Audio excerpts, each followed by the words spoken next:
ঈমান শব্দটা নিয়ে আমাদের। জি, হাদিস শরীফের ভাষা লা ইউমিন, এই যে ইউমিন, লা ইউমিন শব্দটির উৎপত্তি ঈমান শব্দ থেকে। আর ঈমান শব্দের মূল হলো আমন, অর্থাৎ নিরাপত্তা। নিরাপত্তা, হ্যাঁ। সেই মুমিন যার কাছে অন্যরা নিরাপদ। হাদিস শরীফ এই কথাটা এখানে একটু বিশেষভাবে বলা হচ্ছে যে যার অনিষ্ট থেকে প্রতিবেশী নিরাপদ নয়, সে খাঁটি ঈমানদার নয়।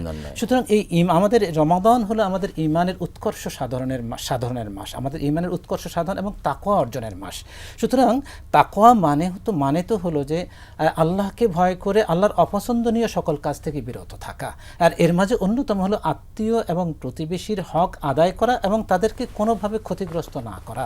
সুতরাং এই রমাদান তাকওয়া শিক্ষার মাসে, আত্মিক উৎকর্ষ সাধনের মাসে এই বিষয়টি বিশেষভাবে প্রাসঙ্গিক যে কোনো ঈমানদার তার প্রতিবেশীর হকগুলো আদায় করবে, কিছুতেই প্রতিবেশী তার দ্বারা ক্ষতিগ্রস্ত হবে না।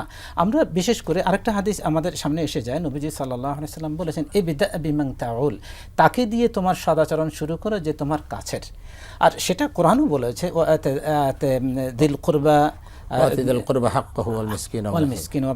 তাহলে এখানে যে নিকটাত্মীয় যারা নিকটবর্তী। আবার আমরা সূরা নিসার যে 36 নম্বর আয়াতটি নিয়ে আলোচনা হচ্ছে, সেখানে কিন্তু যে প্রতিবেশীদের 3টা ক্রাইটেরিয়া আল্লাহ পাক উল্লেখ করেছেন।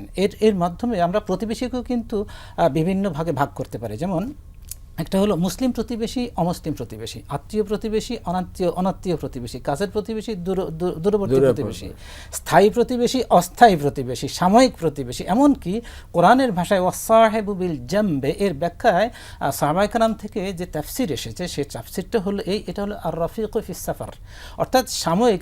আমার সহযাত্রী, আমি গাড়িতে যাচ্ছি, ট্রেনে যাচ্ছি, মেট্রোতে যাচ্ছি, আমার সহযাত্রী, সে আমার সাময়িক প্রতিবেশী, তারও আমার কাছে অধিকার আছে। আমরা আজকেও আমি একটু আগে মেট্রোতে আসতেও যেটা দেখলাম, সেখানে কিন্তু একটু ঝগড়া লেগে গেছে।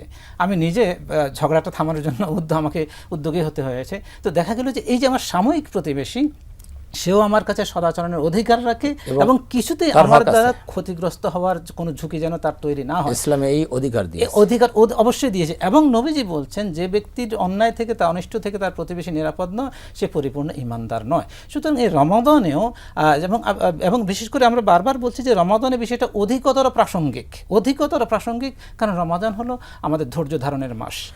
রমাদান হলো আমাকে প্রশিক্ষিত করার মাস, আমি যেন মুমিন হতে পারি, সেই প্রশিক্ষণের মাস। এবং এটা আমার সর্বাঙ্গীন হওয়া উচিত।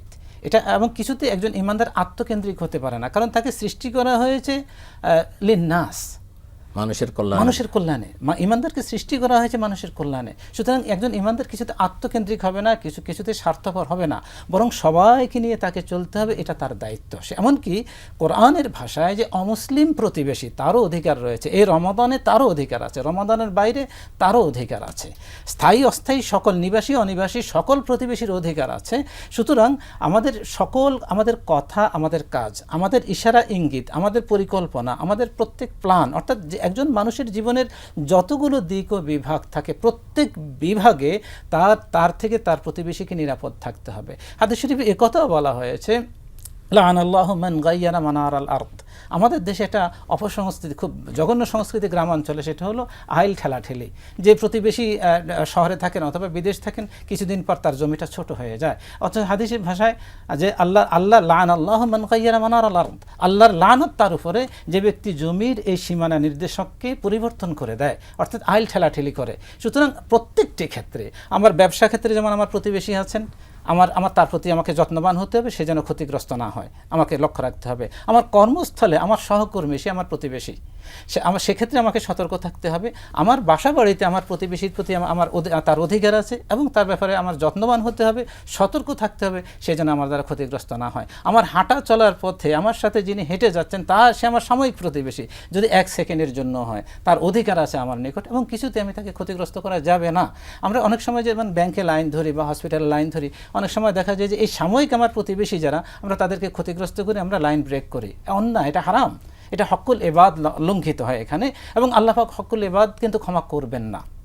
সুতরাং রমাদানে এবং রমাদানের বাইরে, রমাদানে অধিকতর প্রাসঙ্গিক যে একজন ঈমানদার অবশ্যই তার এই ঈমানের উৎকর্ষ সাধনের যুগে তার তার চারিত্রিক উৎকর্ষ সাধনের এই মাসে অবশ্যই প্রতিবেশীকে অনিষ্ট ক্ষতি করা থেকে সে বিরত থাকবে।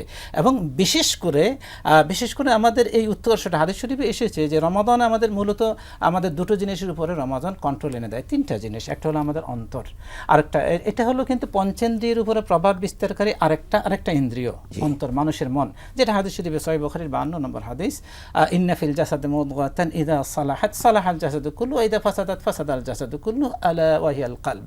যে তোমাদের এই নরম মাংসপিণ্ডটা যদি বিশুদ্ধ হয় পুরো দেহ বিশুদ্ধ, এটা যদি দূষিত হয় পুরো দেহ দূষিত। পাশাপাশি আমরা সেই হাদিসটাকে স্মরণ করতে পারি। এই হাদিসের ব্যাখ্যা হিসেবে নবীজি সাল্লাল্লাহু আলাইহি ওয়াসাল্লাম বলেছেন, আকসারু মা ইউদখিলুন নাসাল জান্নাহ তাকওয়াল্লাহ ওয়া হুসনুল খুলুক। মানুষকে অধিক পরিমাণে জান্নাতে নেবে দুটো বিষয়, একটা হলো আল্লাহর ভয় আর একটা হলো উত্তম চরিত্র। রমজান তো তাকওয়া শেখার মাস, লাআল্লাকুম তাত্তাকুন, সিয়াম ফরজ করা হয়েছে যাতে তোমরা মুত্তাকি হতে পারো। এবং একই সূরা বাকারার 187 নম্বর আয়াতের শেষাংশে আল্লাহ পাক বলছেন, কাযালিকা ইউবাইয়িনুল্লাহু আয়াতিহি লিন-নাসি লাআল্লাহুম ইয়াত্তাকুন। একইভাবে আল্লাহ পাক বিধানাবলী বিশদ বর্ণনা করছেন যাতে তারা তাকওয়া অবলম্বন করে। আর রমজান আমাদের চারিত্রিক উৎকর্ষ সাধনের মাস, সুতরাং যে দুটি বিষয় মানুষকে জান্নাতে নেবে তা হলো তাকওয়া, হুসনুল খুলুক, উত্তম চরিত্র।